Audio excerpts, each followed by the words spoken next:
আসসালামু আলাইকুম এভরিওয়ান। আজকে আমি আপনার সাথে ইউনিক ভর্তার রেসিপি শেয়ার করব।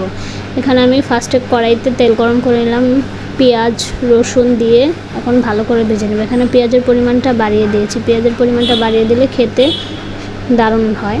তো এখানে ভালো করে দেখেন একটু ভাজা ভাজা করে নেবে, বেশি ভাজলে মজা লাগবে না। তো সামান্য পরিমাণ আমি পানি অ্যাড করে দিলাম, দিয়ে এখানে আমি মশলা দিয়ে দেবো। এখানে 2.5 চামচের মতন মরিচের গুঁড়া, সামান্য পরিমাণ হলুদের গুঁড়া, সামান্য পরিমাণ লবণ দিয়ে আমি এটাকে ভেজে নেব। তারপরে এখানে শুটকি দিয়ে ভালো করে নেড়ে চেড়ে নিতে হবে। আপনারা চাইলে চাপা শুটকি দিতে পারেন বা অন্য যে কোনো শুটকি দিতে পারেন।